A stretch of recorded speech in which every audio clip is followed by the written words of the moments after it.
观众朋友们好，这里是大时局，我是王珍。中国经济真的是一夜入冬，头部电商新选年营收600亿，照样大裁员。企业管理软体巨头拥有半年亏损掉9个多亿，硬生生裁掉了2000多人。美国半导体大厂美光干脆直接砍掉中国 NAND 部门，就连奢侈品标杆香奈儿、雅诗兰黛也在中国市场接连传出裁员、营收暴跌。从带货神话到科技巨头，从跨国企业到奢侈品大牌，一个个看似孤立的事件，实际上拼出了一幅残酷的全景图。中国的经济寒冬已经无处不在。中国电商巨头新选一年营收600亿的顶级公司，居然也挡不住经济寒冬，突然大裁员，消息一出，全网震惊。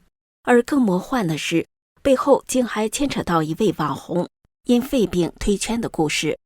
在中国经济持续下行的背景下，裁员失业已经成了年轻人生活里的常态。但这次出事的可不是什么小公司，而是曾被称作带货神话的头部电商新选。这家公司什么来头？简单一句话，它是中国直播电商的天花板之一。旗下主播辛巴当年一场直播就能卖出超过10个亿，全公司巅峰时期员工多达2700人。可谁能想得到，这样的巨无霸现在也是说裁就裁。更让人唏嘘是一个年仅20多岁的女孩，她带着憧憬进了新选，以为在大公司能多一点安全感，结果工作不到1年，8月31号就收到了裁员通知。他在自媒体上无奈地说，以为进了大公司就能安稳一点，没想到第10个月就被裁了。谁能想到一年营收600亿的公司竟然也说裁就裁。说到这里，他忍不住哽咽，成年人的世界真的好难啊，赚钱怎么那么辛苦。几天后，他只能收拾行李回老家重新找工作。事实上，新选不是唯一裁员的电商集团，从阿里、京东、美团、字节跳动到快手，这几年几乎所有的科技平台都进行了不同程度的裁员。网红经纪公司、多频道网络的机构，甚至直接倒闭的也不少。这背后的原因很复杂，包括平台收成提高、用户购买力下降、流量红利已经见顶，以及监管政策加强等等。也就是说，在经济寒冬中，直播行业不再是摇钱树，而是一场艰难的流量竞赛。一个很明显的迹象已经是公认的事实，失业，特别受到重击的是年轻人。根据中共国家统计局8月的数据，16岁到24岁非学生的失业率高达18%，25岁至29岁失业率近7%，30岁至59岁的失业率不到4%。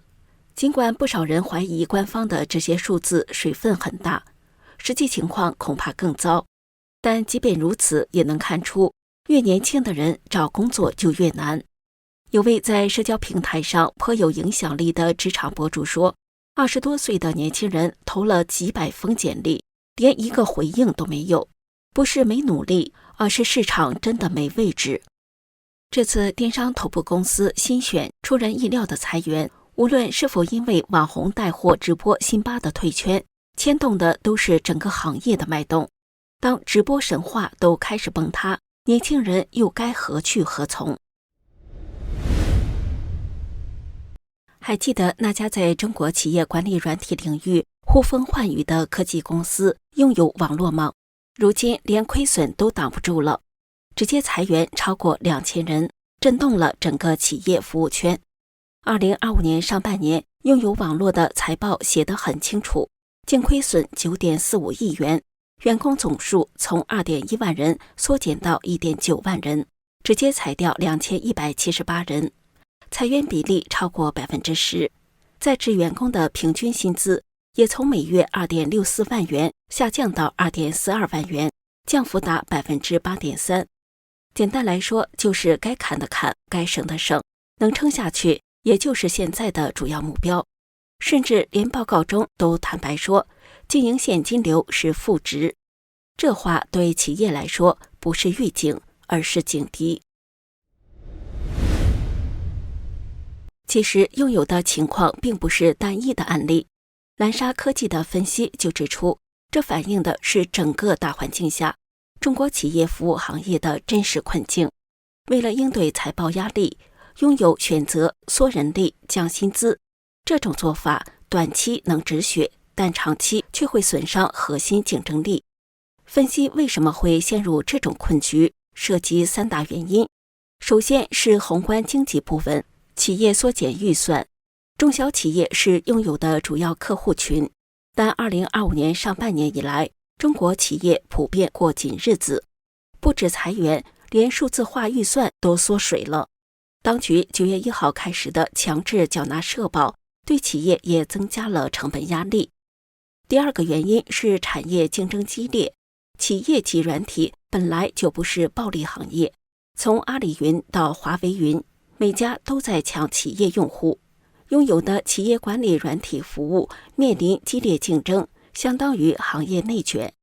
第三个原因是技术转型压力大，速度跟不上市场节奏。从传统软体到云端架构，从本地部署到软件云服务订阅，这些转型不但昂贵，而且难。根据国际数据中心报告，中国的软件云服务市场增速在下滑。这里的问题是，拥有只是个例还是风向标？2025年上半年，中国软体和信息技术服务业的整体增速下滑到 6.8%， 比去年少了 2.3个百分点。这代表的是什么呢？市场变了，从风口变成寒流，太多企业服务公司正在经历去泡沫化的痛。可能道理也很简单，企业都不行了，服务公司还能好吗？拥有网络2025年的半年财报，是中国企业服务市场风暴中的一座冰山。裁员只是第一步，接下来的考验是技术转型能不能撑过寒冬。对此您是怎么看的呢？企业数位转型的浪潮是不是已经快结束了？请留言告诉我您的观点。最近又有一家美国科技大厂对中国业务动刀了，这次轮到的是科技巨头美光科技。根据媒体9月2号的报道，美光科技正在中国进行新一轮的裁员，预计裁掉超过300个职位。而这一波人事大地震，其实只是美光全球撤出 NAND 市场的冰山一角。什么是 NAND 市场？它是一种快闪记忆晶片技术，广泛应用在智能手机、平板电脑等电子装置中，用来储存和传输资料。简单说，就是你手机里那块记忆体，很多来自这个领域。但这几年 NAND 市场持续低迷，需求疲软，价格也跌到谷底，让不少厂商撑不下去了。美光这次选择全球暂停 NAND 领域的研究与开发，对它在中国上海、深圳和西安机构的影响当然首当其冲。这次裁员的对象包括研发、测试、支援部门。有内部员工透露，预计裁掉300多人，主要是 NAND 部门的人。公司给了不错的补偿，希望大家自愿离职。另一名不具名员工说，美光在中国大陆原本约有3000多名员工，其中2/3在西安工作，这次受到影响的也主要是西安团队。其实美光在中国的退场动作不只和市场有关，还牵扯到中美科技对抗。我们来回顾一下时间线。2023年5月，美光因国家安全风险被中国限制销售。同年下半年关闭了上海的 DRAM 设计部门，如今又砍掉了 NAND 部门，一步步撤退，几乎是有策略、有节奏的在缩减中国的业务版图。这样的撤退其实反映出外企在中国的处境越来越艰难，政策不确定性、供应链风险、技术转型压力一样不少。这几年越来越多跨国科技公司选择减少对中国的依赖，例如谷歌退出了与中国的云端合作，英特尔转向印度投资，台积电也放缓中国设备升级，而现在的美光只是这股潮流中的一员。当科技走进地缘政治的战场，企业就再也不是单纯做生意，而是走钢丝。因此，美光裁员背后是科技寒冬，也是地缘冷战。表面上是市场转型，但背后其实是一场无声的撤退。科技产业进入寒冬不假，但这场寒冬的温度在中国特别寒冷。你怎么看外企裁员缩编的现象？这对中国科技未来有什么启示？请留言分享你的看法。曾经，中国是国际奢侈品牌的金库，买包、抢货、代购潮波涛汹涌。但现在，连香奈儿也开始大幅缩减在中国的规模。根据报道，香奈儿中国总部员工从460人减到370人，裁员比例高达接近20%。而且这一波裁的不是菜鸟，不少人是已经服务超过10年的资深白领，甚至是有正式无限期合约的员工。根据内部的消息，这波裁员主要针对技术部门、数字化部门和人力资源部门。原因很简单，这些岗位薪资高、成本重，是最容易被精简的对象。香奈儿2024财年数据显示，中国的营收下滑将近6%，净利润大跌近29%，只剩34亿美元。这是自2020年以来首次出现营收加利润双下滑。而且香奈儿的表现已经落后于爱马仕、路易威登、普拉达等其他奢侈品牌。香奈儿在财报中坦白指出，中国市场销售明显放缓是主因。2024年，中国所在的亚洲区销售下滑接近10%，而中国市场占香奈儿营收将近一半，影响可想而知。国际大牌在中国不再躺着赚了。另一边，美妆巨头雅诗兰黛也撑不住了。截至8月，他们已裁员3200人，未来还要再裁人，目标总共裁掉5800至7000人。公司预计一年可省下8到10亿美元的人力成本。为什么这么做呢？因为中国市场不再好赚。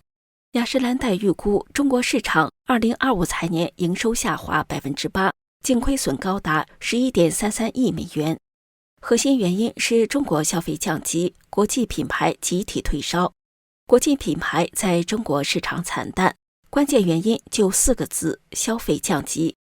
因为中国消费者面对的现实是房市低迷、就业不稳、收入预期下降、消费信心不足，转向预防性储蓄。